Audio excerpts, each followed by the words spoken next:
sports fans, Coach Nick here, and welcome to B-Ball Breakdown. Before I forget, we have a post-game show tomorrow night after the Memphis-Utah game, and that will probably give us enough insight into what's happening with the seedings by then to get a definitive look at where we're going to shape up. So don't miss that post-game show. We had our best one on Sunday. We're going to have another one tomorrow that'll be even better, so don't miss it. Let's get to the Spurs-Lakers game. Spurs had Tony Parker coming back, and he didn't look very good at all, very rusty. They better hope he gets back to his all-star form right quick. Kawhi Leonard wasn't in sync on the offensive end either, and that is a big issue they need without Stephen Jackson around anymore.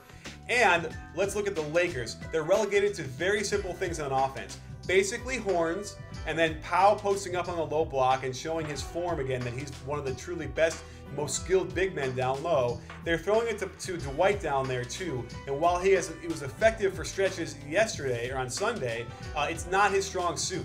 And the third thing they're going to do is simple high pick and roll, and they're not going to be a threat to penetrate from the guard position because Steve Blake is not that guy. Steve Nash is not that guy either anymore, and we don't even know if he's going to come back. So let's start out by focusing on how Steve Blake went off in the first half and did his Mamba impersonation, although a lot of those shots had a little something to do with Tony Parker. Tony Parker plays ice on the screen and roll, forcing Blake away from the screen. Dwight Howard quickly pivots to set the screen flat. Blake is not a threat to penetrate, but Tony Parker needs to close out much faster to challenge the shot. Easy 17-footer for Blake. Tony Parker missed the scouting report and goes underneath the screen, giving Blake a great look at a 20-footer.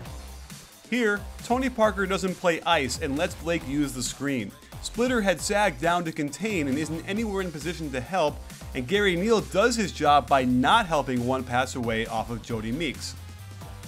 Blake has already established himself as hot, yet Parker keeps backing up and giving him way too much room. While Parker does a good job to contain Blake's drive and prevent a close shot, he's way too nonchalant as Blake sprints as hard as he can to the open area on the floor for the open shot. Out of horns, Dwight sets the ball screen but slips it way too early. Tony Parker takes a bad route that puts him way behind Blake, and Duncan is too concerned with Dwight to put a hand up. Dwight was aggressive in the post against Tim Duncan. On this jump stop, it's a travel if you pivot after you land. Refs not only miss it, but Dwight gets an and one.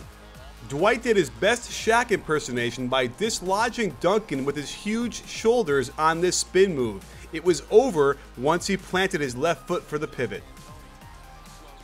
The Spurs adjust by doubling Howard from the baseline, expertly rotating on the weak side to protect the paint.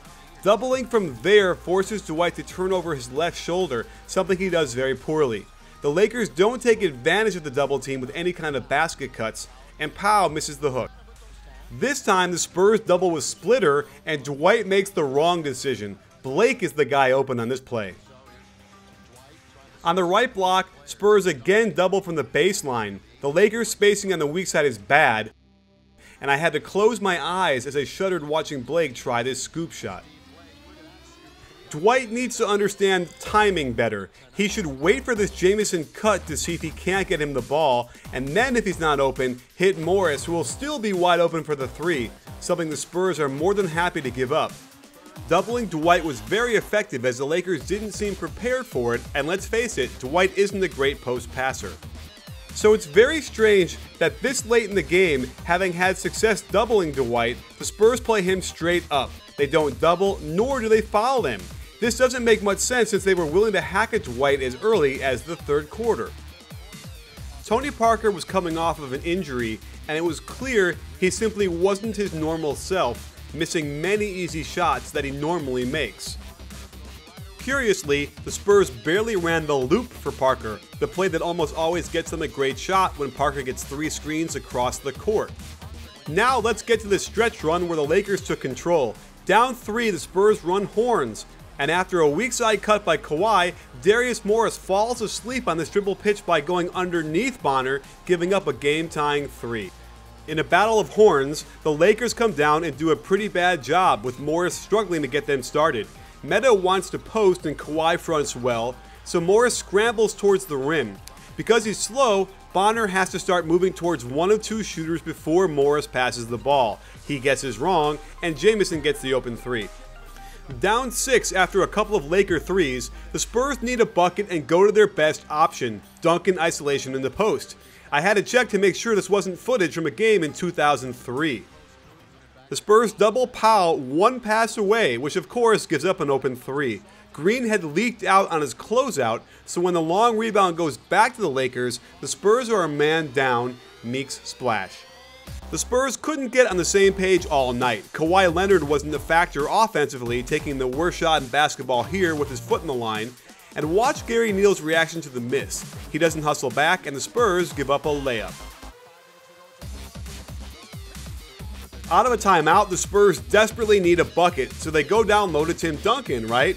Nope, they run action for Corey Joseph, who misses the shot. What?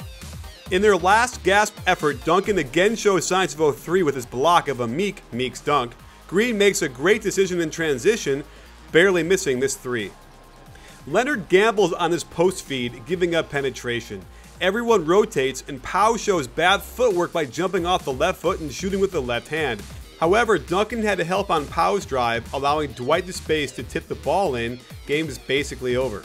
So there you have it, sports fans. The Lakers are relegated to very simple things on offense now, and I think that a team that had enough time to prepare can make it very difficult for them to score. And with their defensive issues, and they are issues, I don't think they're going to make it out of the first round. So all the people who are asking me, they look better, and they're actually playing more like a team, believe it or not, but it's not going to be enough, I don't think, to get out of that first round.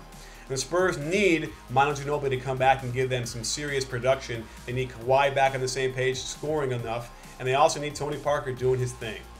Well, don't forget our post-game show tomorrow night. We had our best one on Sunday. We're going to have another one that's even better tomorrow night, and we're going to be able to really look into the post-game matchups because, the postseason matchups because those are going to be key. And right now, it's still up in the air. We don't know where Houston's going to be or where Golden State's going to be or the Lakers are going to be. So stay tuned for that. Big stuff coming up for the playoffs. And don't forget, at B-Ball Breakdown, we're not a channel, we're a conversation. You in?